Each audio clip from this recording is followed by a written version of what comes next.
Let's go back to our favorites, because now I want to show you how to edit your photos.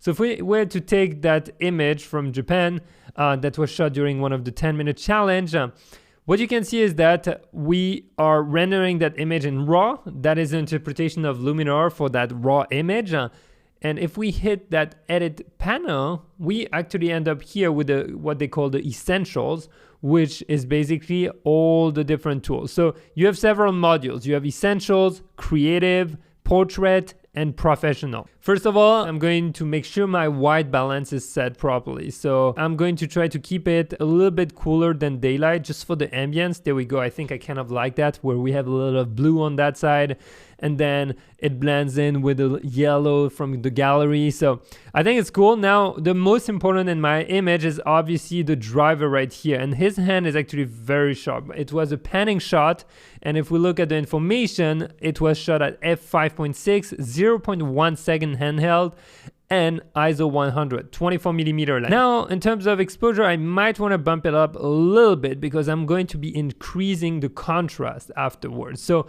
the first things I do, just like on Lightroom, and as I mentioned, it's always the same no matter what kind of software you use, is temperature, exposure, and then I dig into, here they call it advanced setting, which is my tone curves. And that's where it gets very interesting. So if I want to change a little bit, I'm going to bump a little bit the highlights, drop a little bit the shadow part and blacks. There we go, something.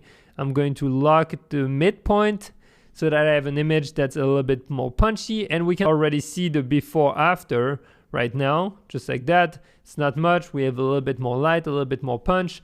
We can do better, in my opinion. Now, there's a cool tool on Luminar that is called Smart Contrast. The software is going to try to protect your highlights and your black without crushing them, because you might have seen, if you use normal contrast, usually just makes the image, if you push it too far, very, very disgusting, and you're losing a lot of information in the blacks and the highlights.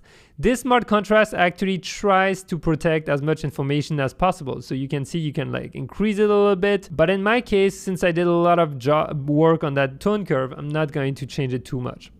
Profile for the light is something you might want to set before. I left it at Luminar default, but you could go with Adobe standard if you want to stay very standard across all your softwares, or you could go with the profiles that are embedded in the camera, for example, camera light, you know.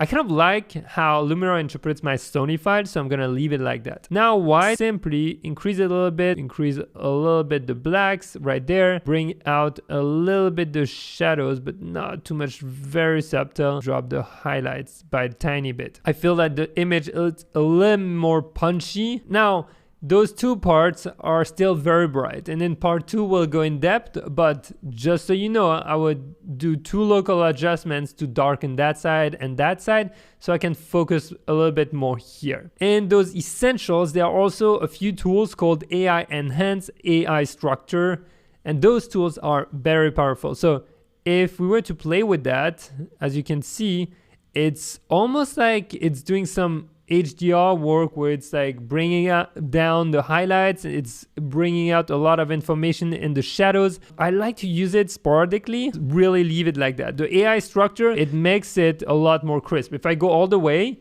you see it looks very, very crisp. We can even see now the passenger that's at the back. Increase that a little bit.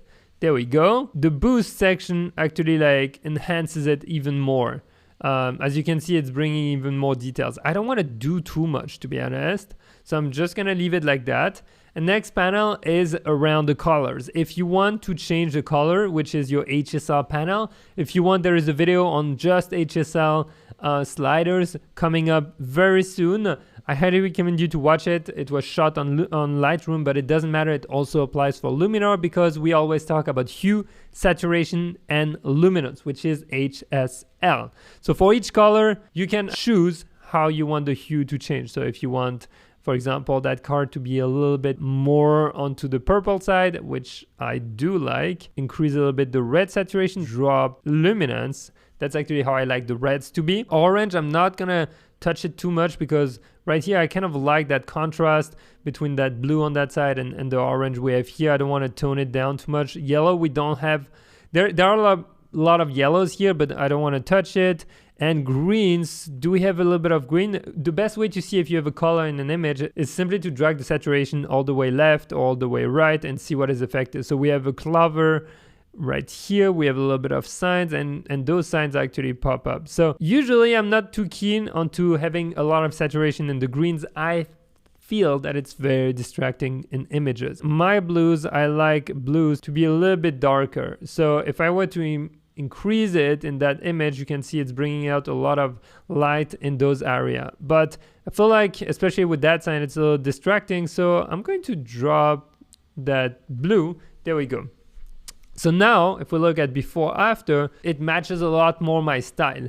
And here is where it gets interesting. You have more tools, for example, details enhancer, which is simply if you want to sharpen or not your image. I would not sharpen too much, to be honest, maybe a little bit, like 20, and then you have a little bit of advanced settings if you want to protect details, which is great, meaning it's going to sharpen on the edges but not too much between edges. Same for detail masking. Details masking is going to help you figure out what part of the image to sharpen. So I leave it at 50. So we have denoise. If for say we had like a lot of noise in that image, but this one it's not going to apply because we shot at ISO 100. Next we have landscape enhancer. I will show you in another image. Right now it's not very helpful. You could play with the golden hour slider, which makes a lot of things a lot warmer, as you can see. It's a fun slider. I'll show you on a landscape image.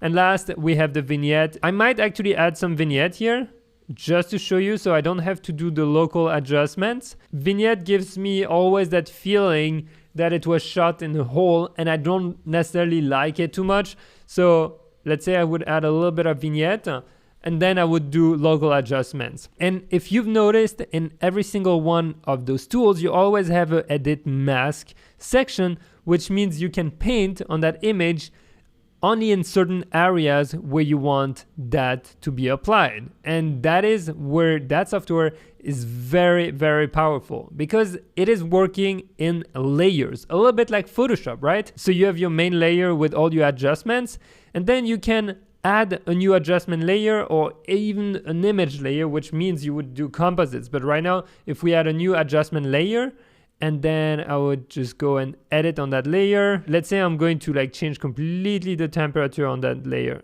There we go. I go on the full blue. Well, what I can do is if I'm not happy with those edits on that layer, I can turn it off. And then I go back to the original layer. So you can stack them, you can play however you want with those layers. Next, below those layers icon, we have the canvas. And as I mentioned, I like to crop my images usually after edits, so I avoid having parts of the image that are not edited. So if you wanted to crop, it's just a normal tool. You press crop and then you just choose what area, however you want to recrop that image.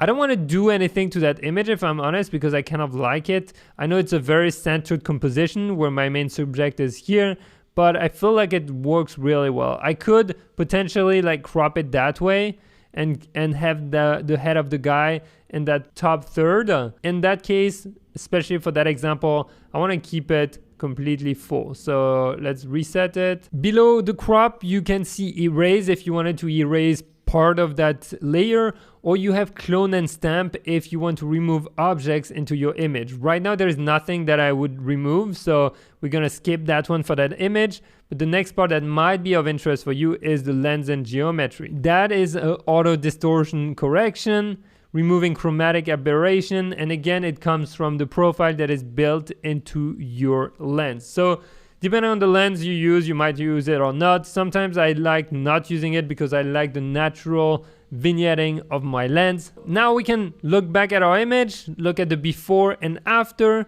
Subtle again wins over time against like any like heavy edits.